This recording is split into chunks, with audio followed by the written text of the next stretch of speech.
दशा माता की पौराणिक कथा। नैमिषारण्य के पवित्र तीर्थ में जहाँ ऋषियों की टोली दीर्घकालीन सत्र में संलग्न थी, शौनक आदि मुनियों ने परम ज्ञानी सूत जी महाराज को सादर प्रणाम कर जिज्ञासा प्रकट की। ऋषियों ने पूछा, हे महाभाग, कलिकाल के कष्टों से मुक्ति प्रदान करने वाला, दरिद्रता का नाश करने वाला और मनुष्य की सोई हुई भाग्य दशा को पुण्य जागृत करने वाला ऐसा कौन सा व्रत है जो विधान में सुगम किंतु फल में महान हो? कृपया हमें वह पौराणिक आख्यान सुनाइए। सूत जी बोले, हे विप्रवृंद, आपने लोक कल्याण हेतु अंत्यत गुड़ प्रेषण किया है। पूर्व काल में परम प्रतापी राजा नल और विंदर्भ राजपुत्री रानी दमयंती ने जिस व्रत के प्रभाव से अपने खोए हुए वैभव और सम्मान को पुण्य प्राप्त किया, मैं उसी दशा माता व्रत की पावन कथा कहता हूँ। ध्यान पूर्वक श्रवण करें। प्राचीन काल की बात है। निषद देश में राजा नल राज्य करते थे, जो अस्त्र शस्त्र विद्या में निपुण और धर्म के रक्षक थे। उनकी रानी दमयंती साक्षात लक्ष्मी स्वरूपा और पतिव्रता स्त्रियों में शिरोमणि थी। एक समय की बात है, राजा नल के राज्य में स्वतंत्रता सुख शांति का वास था, किंतु काल की गति को कोई टाल नहीं सकता। कली का प्रभाव बढ़ रहा था। एक बार चैत्र मास के कृष्ण पक्ष की 10वीं तिथि को एक ब्राह्मण स्त्री राजमहल में दशा माता का डोरा लेकर आई। उसने रानी दमयंती को इस व्रत का महात्म्य बताते हुए कहा कि जो स्त्री 10 दिनों तक विधि विधान से पूजन कर 10 गांठों वाला यह डोरा गले में धारण करती है, उसकी बिगड़ी हुई दशा सुधर जाती है और घर में सुख समृद्धि का वास होता है।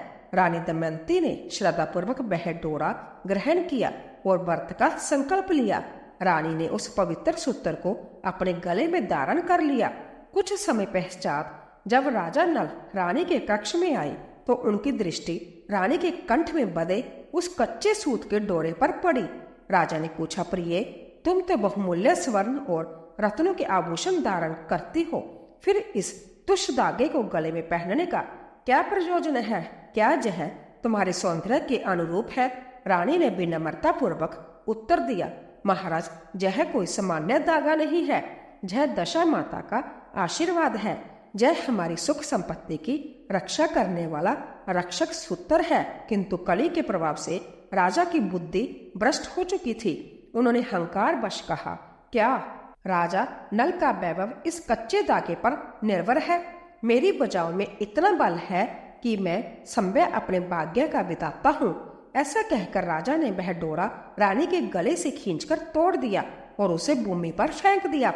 रानी अंततः दुखी हुई और अश्रुपूर्ण नेत्रों से बोली, हे स्वामी, आपने जय देवी का अपमान किया है।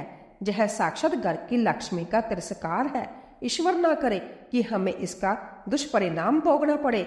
उसी रात्रि राजा नल को स्वप्न में एक तेजस्विनी देवी दिखाई दी, जिन्होंने रुष्ट होकर कहा, रे मूर्ख राजा, तूने अपनी समृद्धि के मद में आकर मेरा अपमान किया है। अब तेरी अच्छी दशा जा रही है और बुरी दशा आ रही है। अगले ही दिन से राजा के बुरे दिन प्रारंभ हो गए।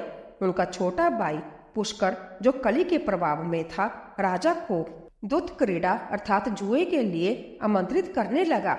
राजा नल की विवेक शक्ति क्षीण हो गई थी।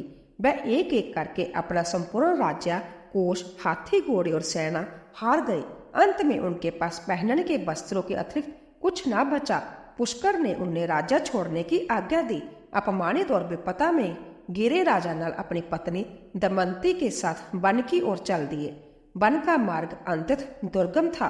कंकर पत्थरों से भरे पथ पर नंगे पैर चलते हुए रानी दमयंती के कोमल चरण रक्त रंजित होने लगे। राजा नल गलानी से भर गए। वह सोचने लगे कि जिस रानी ने कभी भूमि पर पैर नहीं रखा, आज वह मेरी मूर्खता के कारण वनों में भटक रही है। भूख और प्यास से व्याकुल होकर वह एक सघन वन में पहुंचे। वहां राजा ने कुछ स्वर्ण पक्षियों को देखा।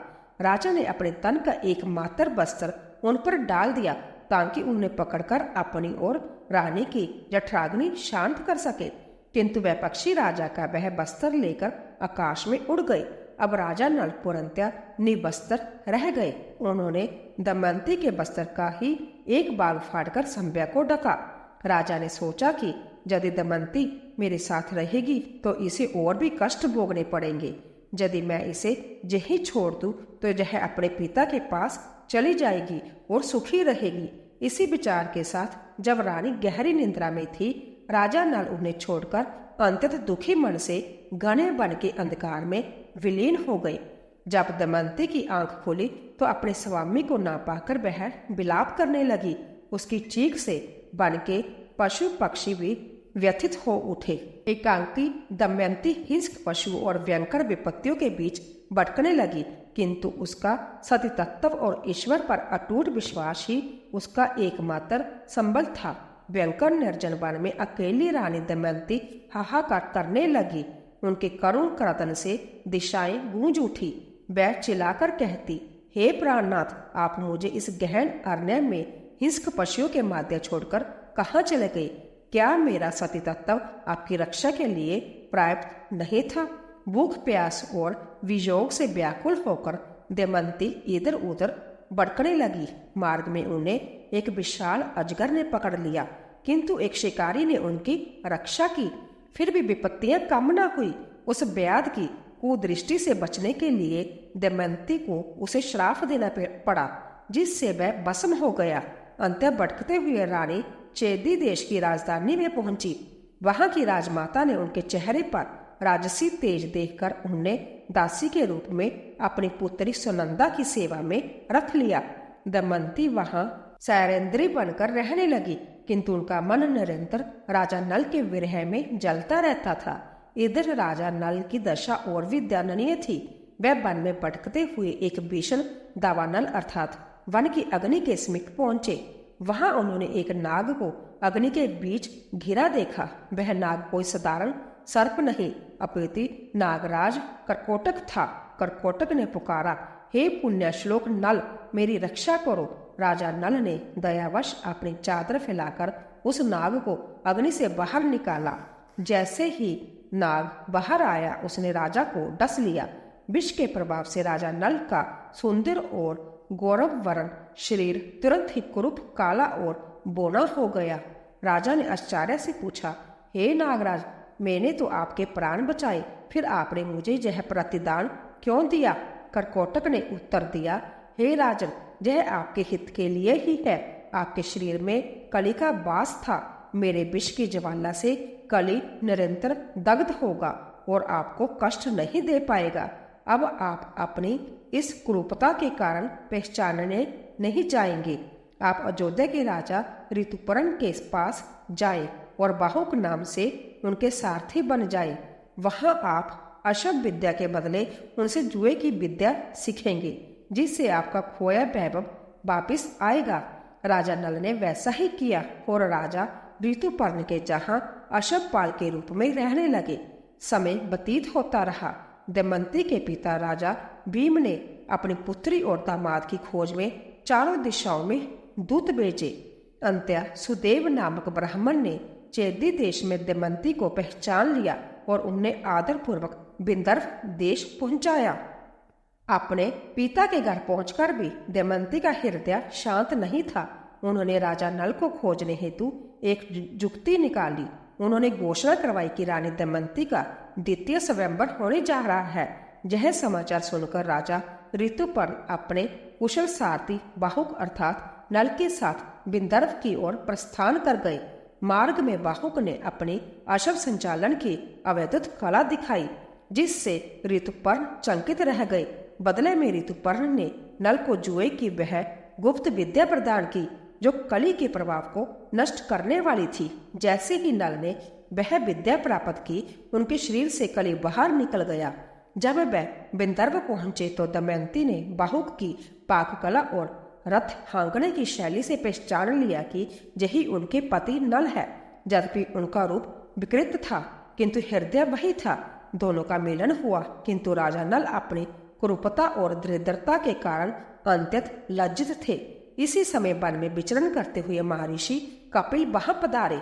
रानी दमयंती ने मुनिवर के चरणों में गिरकर अपनी व्याथा सुनाई और पूछा, हे ऋषिवर, हमने पूर्व जन्म में ऐसा कौन सा पाप किया था कि हमें इस प्रकार का दारुण दुख और वियोग सहना पड़ रहा है।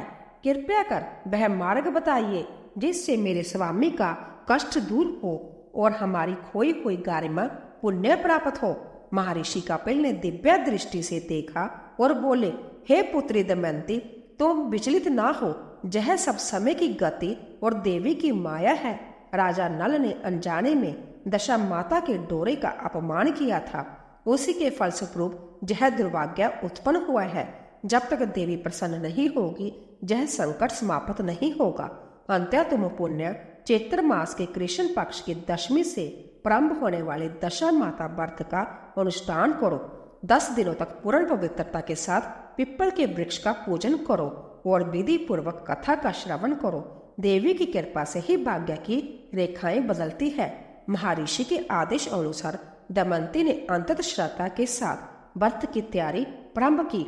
उन्होंने 10 गांठों वाला सूत का डोरा तैयार किया और प्रतिदिन नियम पूर्वक पिप्पल की जड़ में जल अर्पित कर कुमकुम, अक्षत और पुष्पों से पूजन करना प्रारंभ किया।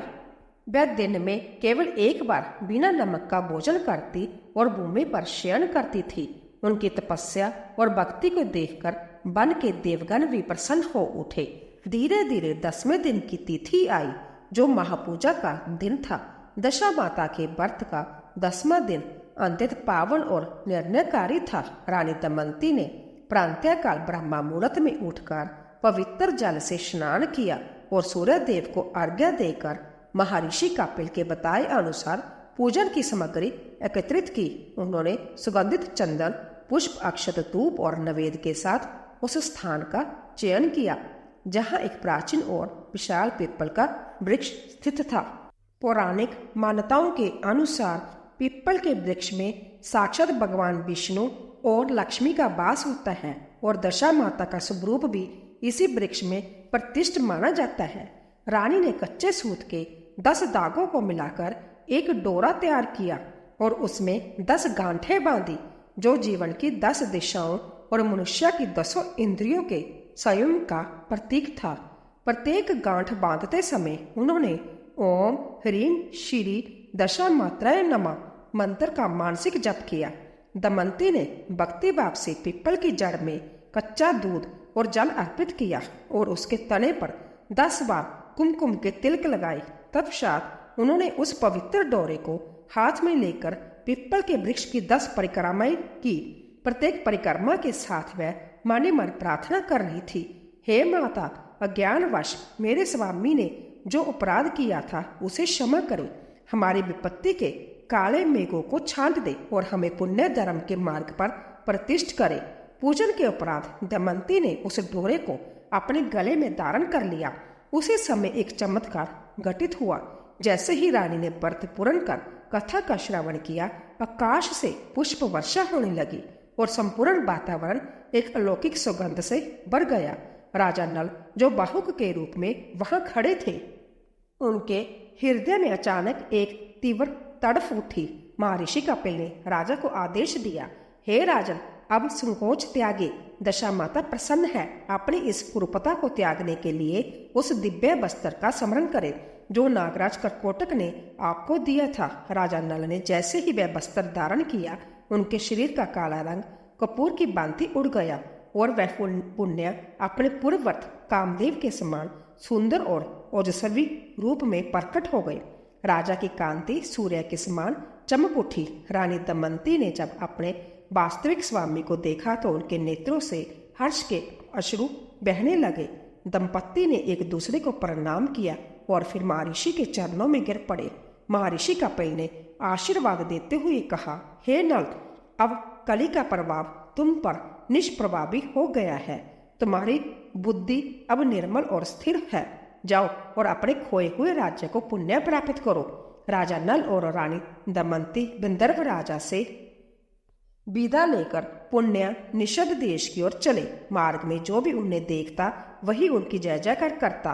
राजा को जब पता चला कि उनके प्रिय राजा वापिस आ रहे हैं तो संपूर्ण राज्य उत्सव के रंग में डूब गया। राजा नल ने सीधे अपने भाई पुष्कर के राजभवन में प्रवेश किया और उसे पुण्य दुध क्रीड़ा के लिए ललकारा। इस बार राजा नल के पास अक्ष हृदय विद्या का बल था और दशा माता का अमोघ आशीर्वाद। खेल प्रारंभ हुआ और पहली ही चाल में नल ने अपना खोया हुआ सारा वैभव, सेना, कोष और राज्य वापिस जीत लिया। पुष्कर लज्जित होकर उनके चरणों में गिर पड़ा। दयालु राजा नल ने उसे क्षमा कर दिया और उसे एक छोटा सा प्रदेश देकर विदा किया। राजा नल का सिंहासन पुण्य जगमगा उठा। उन्होंने पूरे राज्य में यह घोषणा करवा दी कि चैत्र मास की कृष्ण पक्ष की दशमी तिथि को प्रत्येक घर में दशा माता का पूजन अनिवार्य रूप से किया जाए, ताकि राजा पर कभी कोई विपत्ति ना आए। राजा और रानी ने मिलकर एक विशाल मंदिर का निर्माण करवाया, जहां दशा माता की स्वर्ण प्रतिमा स्थापित की गई। रानी दमयंती प्रतिदिन नियम से निर्धनों को दान देती और व्रत का प्रचार करती। इस प्रकार उस महान व्रत के प्रभाव से राजा नल का जीवन पुण्य सुखद हो गया। सूत जी महाराज ने ऋषियों से कहा, हे मुनियों, यह केवल एक कथा नहीं अपितु भक्ति और धैर्य की पराकाष्ठा है। जो स्त्री या पुरुष पूर्ण श्रद्धा के साथ इस कथा का श्रवण करती है, उसके घर से दरिद्रता का समूल नाश हो जाता है। सूत जी महाराज ने ऋषियों की जिज्ञासा को शांत करते हुए कथा को आगे बढ़ाया। राजा नल और रानी दमयंती के पूर्ण मिलन और राज्य प्राप्ति के पश्चात संपूर्ण निषद देश में मंगल गान होने लगे। राजा नल ने अपनी प्रजा को संबोधित करते हुए कहा कि मनुष्य का भाग्य उसकी कर्मठता और ईश्वरीय कृपा के समन्वय से निर्मित होता है। जब अहंकार मनुष्य की बुद्धि को ग्रास लेता है, तब साक्षात लक्ष्मी भी उससे मुख मोड़ लेती है। राजा ने स्वीकार किया कि जिस कच्चे सूत के डोरे को उन्होंने तुच्छ समझकर त्याग दिया था, वही वास्तव में उनके जीवन की रक्षा का आधार बना।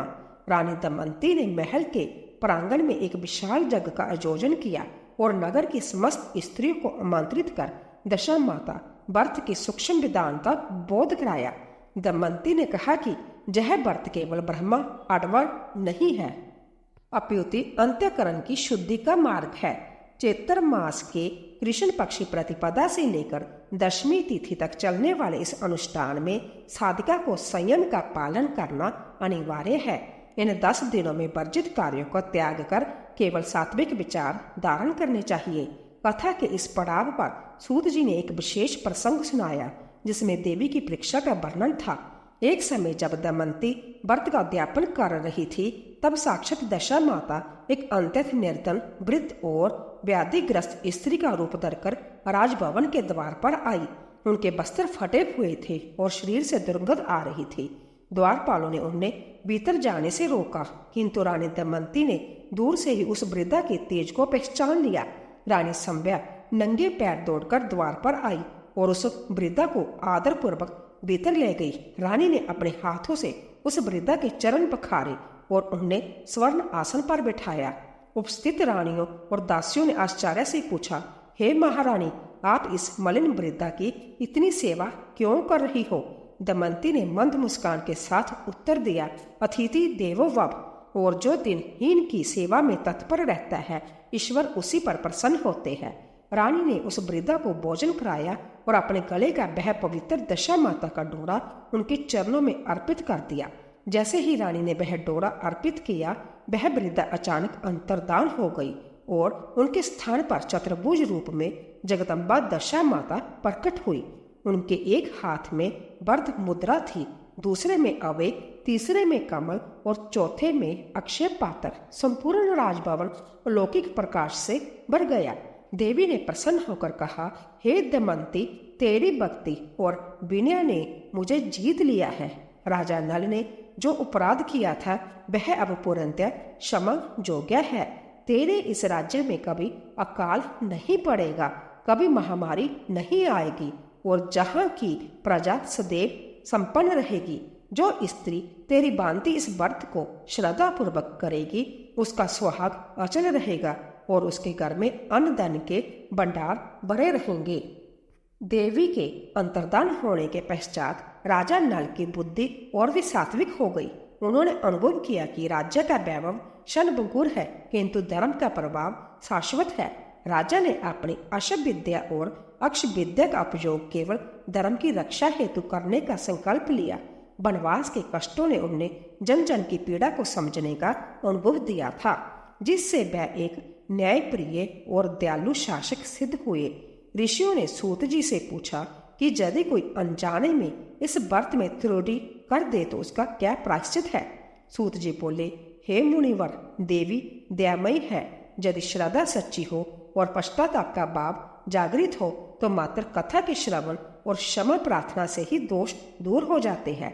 सूत जी महाराज ने कथा को आगे बढ़ाते हुए ऋषियों से कहा, हे मुनिवर, राजा नल और रानी दमयंती के जीवन का यह वृत्तांत केवल एक राजा की गाथा नहीं अपितु प्रबंध और पुरुषार्थ के संघर्ष की कथा है। जब राजा नल अपने खोए हुए राज्य में पुण्य प्रतिष्ठित हुए तब उन्होंने अनुभव किया कि राज्य का वास्तविक ऐश्वर्य स्वर्ण मुद्राओं में नहीं अपितु प्रजा के संतोष और धर्म की मर्यादा में निहित है। रानी दमयंती ने महल के प्रांगण में एक विशाल मंडप निर्मित करवाया, जहां चैत्र मास की दशमी तिथि को सहस्रों स्त्रियों ने एकत्रित होकर दशा माता का पूजन किया।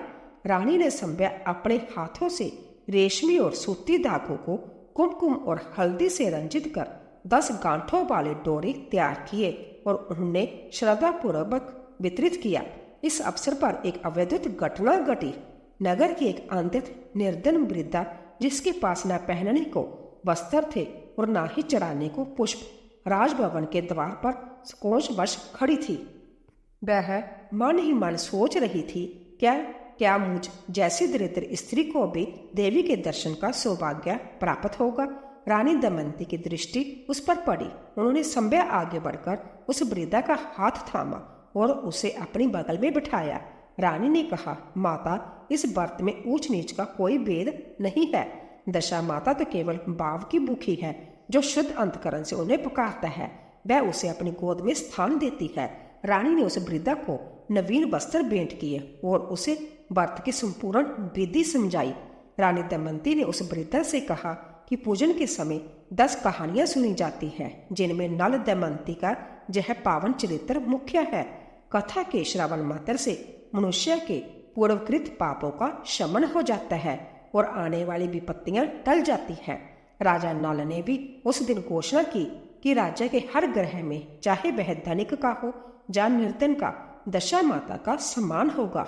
राजा ने अपने उन कठिन दिनों को याद किया जब वह बाहुक बनकर अशुभशाला में रहे थे। उन्होंने समझा कि वह कुरूपता उनके अहंकार का विष थी, जिसे देवी ने अपनी कृपा से हर लिया। राजा ने अनुभव किया कि जिस प्रकार स्वर्ण को शुद्ध करने के लिए उसे अग्नि में तपना पड़ता है, उसी प्रकार मनुष्य के चरित्र को निखारने के लिए विधाता उसे कष्टों की अग्नि में डालता है। नल और दमयंती का वियोग वास्तव में उनके प्रेम और निष्ठा की परीक्षा थी, जिसमें वह सफल हुए। सूत जी बोले, हे ऋषियों, इस व्रत का एक गुप्त रहस्य यह भी है कि जो स्त्री इन 10 दिनों में मौन रहकर या कम बोलकर अपनी इंद्रियों पर नियंत्रण रखती है, उसकी वाणी में सरस्वती का वास होता है और उसकी प्रार्थनाएं शीघ्र स्वीकार की जाती है। रानी दमयंती ने व्रत के प्रभाव से न केवल अपना राज्य प्राप्त किया बल्कि अपने पति के जीवन की रक्षा भी की। वे दोनों अब वानप्रस्थ की आयु की ओर बढ़ रहे थे, किंतु उनके चेहरे पर वही दिव्य तेज था जो तपोबल से प्राप्त होता है। राजा नल ने अपने पुत्र इंद्रसेन को राज्य का कार्यभार सौंपने का मन बनाया ताकि वह अपना शेष जीवन ईश्वरीय आराधना में व्यतीत कर सके। इस कथा का विस्तार सुनकर नैमिषारण्य के ऋषिगण भाव विभोर हो उठे। उनके मन में इस व्रत के फल को लेकर कोई संशय शेष न रहा। सूत जी ने अंत में यह भी स्पष्ट किया कि जो इस कथा को लिखता है, पढ़ता है, जब दूसरों को सुनाता है, उसे अश्वमेध यज्ञ के समान पुण्य प्राप्त होता है। विपत्ति के समय जो मनुष्य धैर्यपूर्वक इस पुरानी कथा का मनन करता है, उसकी मानसिक पीड़ा शांत होती है और उसे उचित मार्ग दिखाई देता है। अब कथा अपने अंतिम चरण की ओर अग्रसर थी, जहां इस व्रत के विधिवत अध्यापन और इसके स्थायी फल का वर्णन होना अनिवार्य था, ताकि भविष्य में कोई भी साधक त्रुटि न करे। सूत जी महाराज ने कथा के अंतिम चरण में प्रवेश करते हुए ऋषियों से कहा, हे विप्रवृंद, राजा नल और रानी दमयंती के इस पावन आख्यान का उपसंहार अत्यंत मंगलकारी है। जब राजा नल ने अपना संपूर्ण राज्य पुण्य प्राप्त कर लिया और धर्म की मर्यादा स्थापित की, तब उन्होंने महर्षि कपिल के चरणों में बैठकर इस व्रत के सूक्ष्म विधान और भविष्य के मानव कल्याण हेतु इसके फल के विषय में जिज्ञासा की।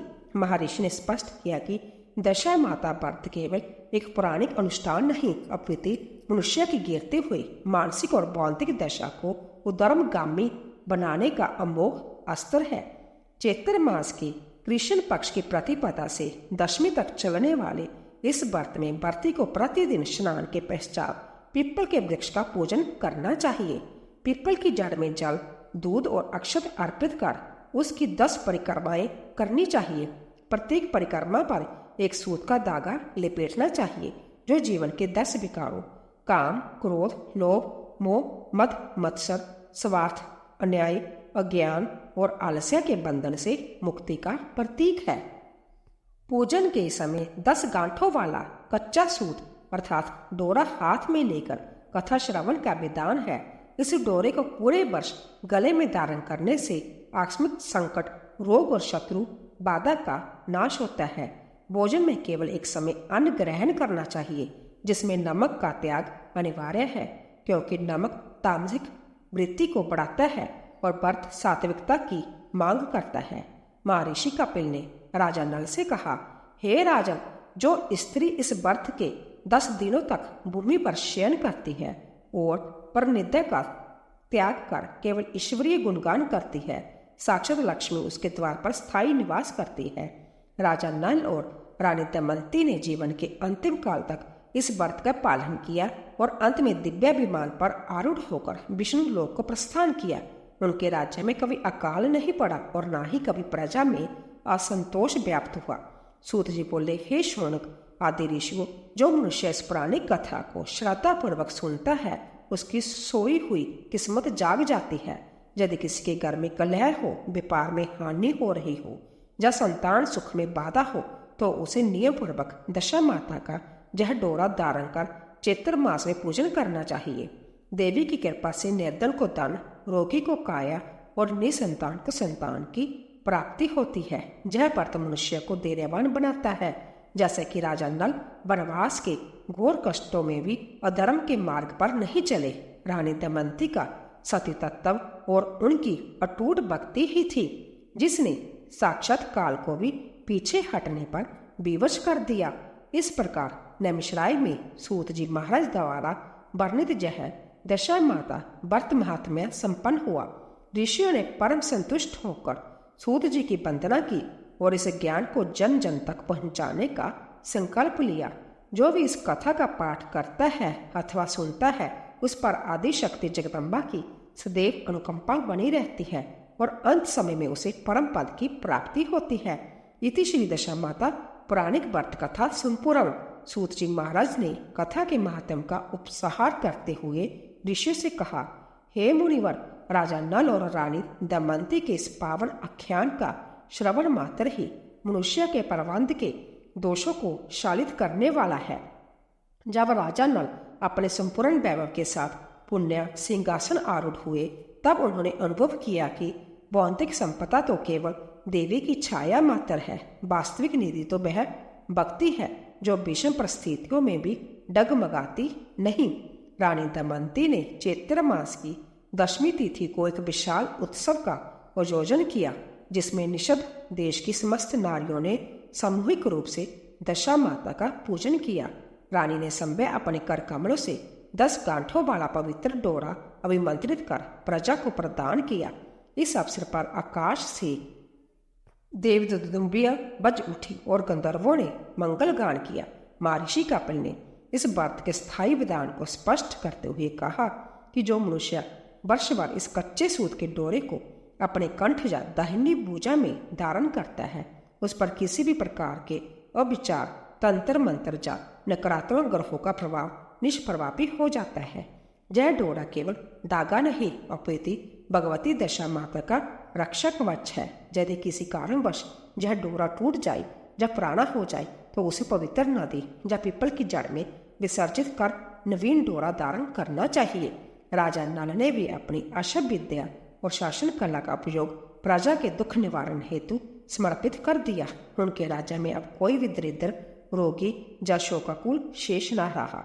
सूत जी बोले, हे शौनकादि ऋषियों, यह कथा उस अजय सत्य का प्रमाण है कि समय की गति सर्वोपरि है, किंतु ईश्वर की शरण लेने पर काल का चक्कर भी अनुकूल हो जाता है। जो स्त्री चैत्र मास के इन 10 दिनों में नियम पूर्वक पीपल की 10 परिक्रमा करती है और कथा का वाचन करती है, उसके 7 जन्मों के दरिद्र जोग कट जाते हैं। पूजन के समय शुद्ध घी का दीपक प्रज्वलित कर नवेद में लापसी या गुड़ का भोग लगाना चाहिए। व्रत के अंत में ब्राह्मण को दान दक्षिणा देकर आशीर्वाद ग्रहण करना श्रेयस्कर है। ऋषियों ने परम संतुष्ट होकर सूत जी महाराज की वंदना की और इस अमृतमयी कथा को जन जन के कल्याण हेतु प्रसारित करने का संकल्प लिया। राजा नल और दमयंती का यह आख्यान जुगों जुगों तक मनुष्य को धैर्य और धर्म की शिक्षा देता रहेगा। जो भी श्रद्धावान पुरुष या नारी इस कथा को पूर्ण एकाग्रता से सुनता है, उसके जीवन की समस्त विकट दशाएं सुदशा में परिवर्तित हो जाती है और अंत समय वह परम पद का अधिकारी बनता है। सूत जी ने अंत में कहा, हे मुनियों, दशा माता की महिमा अपार है। उनकी कृपा दृष्टि जिस पर पड़ जाए वह रंग से राजा बन जाता है। इस प्रकार नैमिषारण्य के पावन क्षेत्र में यह दिव्य संवाद पूर्ण हुआ, जिसने आने वाली समस्त मानव जाति के लिए सुख शांति का मार्ग प्रशस्त किया। एक बार प्रेम से बोलिए, दशा माता की जय।